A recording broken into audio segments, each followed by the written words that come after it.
بسم اللہ الرحمن الرحیم۔ السلام علیکم ورحمۃ اللہ وبرکاتہ۔ ناظرین کرام، حضرت ابراہیم علیہ السلام اور نمرود کا واقعہ۔ حضرت ابراہیم علیہ السلام عراق کے شہر بابل میں پیدا ہوئے۔ اس وقت تمام دنیا پر نمرود کی بادشاہت تھی اور اس کا دارالحکومت بھی بابل ہی تھا۔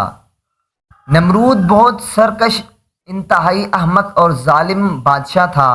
ایسا بدبخت تھا تو بندہ مگر خدائی کی دعویٰ کرتا تھا اور لوگوں کو مجبور کر کے ان سے اپنی عبادت کروایا کرتا تھا۔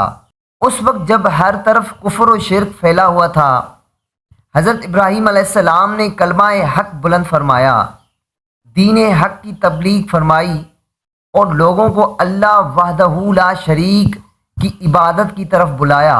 اسی سلسلے میں ایک بار حضرت ابراہیم علیہ السلام اور نمرود کے درمیان توحید کے موضوع پر مناظرہ ہوا۔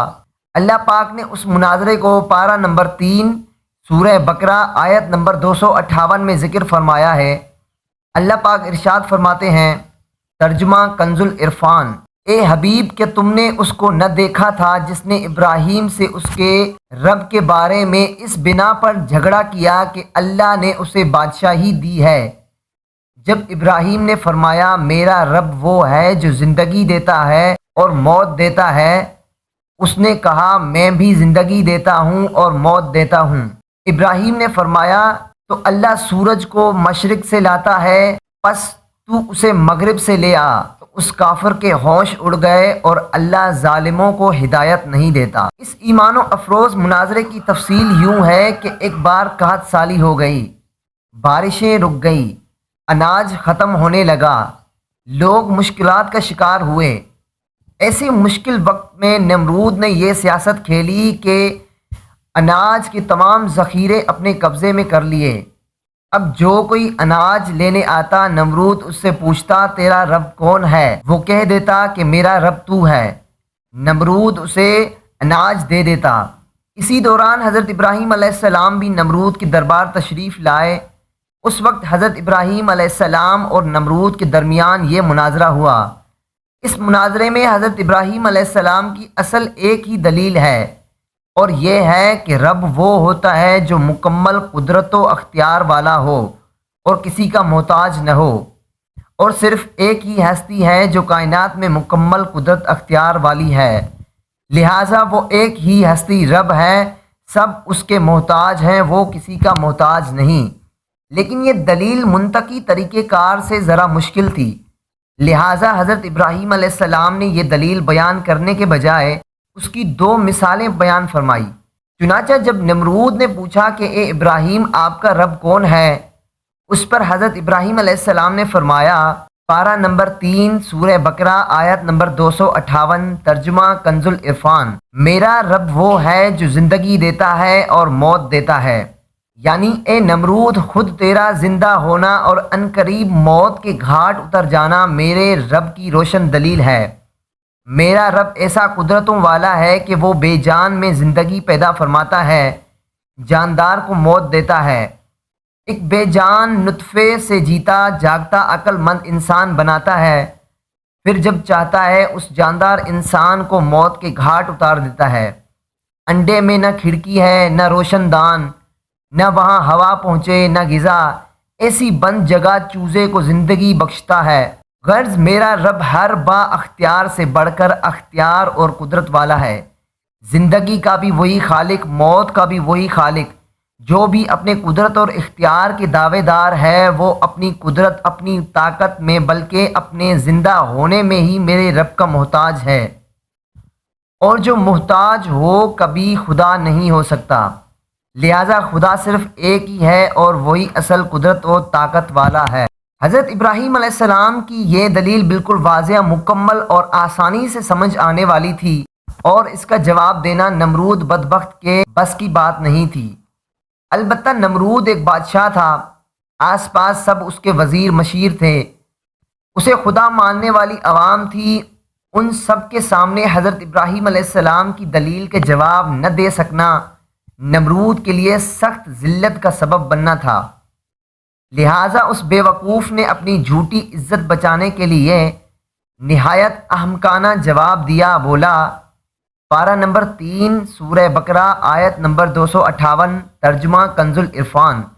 میں بھی زندگی دیتا ہوں اور موت دیتا ہوں، یعنی اے ابراہیم علیہ السلام، آپ کے کہنے کے مطابق اگر رب وہ ہوتا ہے جو زندگی اور موت دیتا ہے تو یہ کام میں بھی کر لیتا ہوں، لہٰذا آپ ہی کی دلیل کی روح سے میں رب ہوا۔ پھر نمرود نے اپنے اس دعوے کو ثابت کرنے کے لیے 2 قیدی بلائے، ان میں سے ایک کو قتل کر دیا اور دوسرے کو رہا کر دیا، اور کہا دیکھو جسے میں نے چھوڑا اسے میں نے زندگی دی، اور جسے میں نے قتل کیا اسے میں نے موت دی۔ اللہ اللہ، یہ کیسی حماقت کی بات ہے! کہاں ایک بے جان چیز میں جان ڈالنا اور کہاں زندہ شخص کو زندہ رہنے دینا۔ ان دونوں میں زمین و آسمان کا فرق ہے۔ اگرچہ عقل مند اسی سے سمجھ سکتے تھے، حضرت ابراہیم علیہ السلام کی دی ہوئی دلیل پختہ اور واضح ہے، مگر اس پر نمرود کی یہ ظالمانہ حرکت کیسی حماقت پر مبنی ہے۔ البتہ وہاں موجود سب لوگ نمرود کے حمایتی تھے، وہ نمرود کی اس حماقت کو اس کی فتح سمجھتے، لہٰذا حضرت ابراہیم علیہ السلام نے اپنی اسی دلیل کو ایک دوسرے انداز سے بیان کیا۔ ارشاد فرمایا، پارہ نمبر 3 سورہ بقرہ آیت نمبر 258 ترجمہ کنز العرفان۔ اللہ سورج کو مشرق سے لاتا ہے، پس تو اسے مغرب سے لے آ، یعنی اے نمرود، بے جان جسم میں جان پیدا کرنا تو تیرے بس کی بات نہیں ہے۔ اے رب ہونے کے جھوٹے دعوے دار، تو اس سے آسان کام ہی کر کے دکھاؤ، وہ یہ کہ سورج ایک بے جان جسم ہے، یہ مسلسل حرکت کرتا رہا ہے، چلو اس کی حرکت کو روکنا بھی مشکل سہی، تو بس اتنا کر کے سورج کو مشرق سے مغرب کی طرف جاتا ہے تو اس کی سمت بدل دے اور سورج کو مغرب سے مشرق کی طرف چلا کر دکھا دے۔ بس یہ سننا تھا کہ نمرود کے ہوش اڑ گئے اور وہ ہکا بکا رہ گیا۔ اس نادان اور بدبخت سے اور تو کچھ نہ بن سکا، ہٹ دھرمی کرتے ہوئے بولا، ابراہیم جاؤ، میرے پاس تمہارے لیے اناج نہیں ہے، اس رب سے مانگو جس کی عبادت کرتے ہو۔ یہ سن کر حضرت ابراہیم علیہ السلام خالی ہاتھ واپس ہوئے۔ راستے میں ایک ریت کی ٹیلی کے قریب سے گزرا ہوا، وہاں سے آپ علیہ السلام نے ایک تھیلی میں ریت بھر لی اور گھر پہنچے، ریت سے بھرا ہوا تھیلا رکھا اور خود آرام فرمانے لگے۔ جب آپ علیہ السلام بیدار ہوئے تو آپ کی زوجہ محترمہ حضرت سارہ رضی اللہ تعالی عنہ نے کھانا پیش کیا۔ حضرت ابراہیم علیہ السلام نے پوچھا، یہ اناج کہاں سے آیا؟ عرض کیا، وہی ہے جو آپ تھیلے میں بھر کر لائے ہیں۔ یہ سن کر حضرت ابراہیم علیہ السلام سمجھ گئے کہ اللہ پاک نے اپنے خزانہ قدرت سے ہمیں رزق عطا فرمایا ہے۔ ظالم و سرکش بادشاہ نمرود کا انجام انتہائی عبرت ناک ہوا۔ تفسیر نعیمی میں ہے کہ نمرود کے لشکروں پر مچھروں کا عذاب بھیجا گیا۔ مچھر اتنے زیادہ آئے کہ ان سے سورج چھپ گیا۔ ان مچھروں نے نمرود کے لشکروں کے خون چوس لیے، گوشت چاٹ لیے، اور نمرود کے علاوہ باقی سب کی ہڈیاں ہی باقی رہ گئی۔ نمرود اس عذاب الہی کو دیکھتا تھا مگر کچھ نہ کر سکتا تھا۔ پھر ایک مچھر نمرود کی ناک کے ذریعے دماغ میں گھس گیا اور 400 سال تک اس کا مغز کاٹتا رہا۔ جب اوپر سے دھمک پہنچی تو وہ مچھر کاٹنا چھوڑ دیتا ورنہ کاٹتا رہتا۔ چنانچہ دن رات اس کے سر پر جوتے اور تھپڑ پڑتے رہتے تھے۔ اب اس کے دربار کا یہ ادب تھا کہ جو آئے نمرود کے سر پر جوتا مارے۔ اس عذاب سے پہلے 400 سال نمرود نے بہت آرام سے سلطنت کی اور 400 سال جوتوں سے پٹتا رہا۔ آخر سخت ذلت کے ساتھ واصل جہنم ہوا۔ اس کی عمر 800 سال سے کچھ زیادہ ہوئی۔ تو ناظرین کرام، امید کرتا ہوں کہ ویڈیو اچھی لگی ہوگی۔ ویڈیو اچھی لگے تو لائک، کمنٹ، شیئر اور سبسکرائب کرنا نہ بھولیے گا، اور ساتھ میں بیل آئیکن کو ضرور پریس کر دیجیے گا تاکہ ہر ہماری نئی آنے والی ویڈیو کو نوٹیفیکیشن بر وقت آپ کو ملتا رہے۔ ملتے ہیں نیکسٹ ویڈیو میں، تب تک کے لیے اجازت چاہوں گا۔ اللہ حافظ۔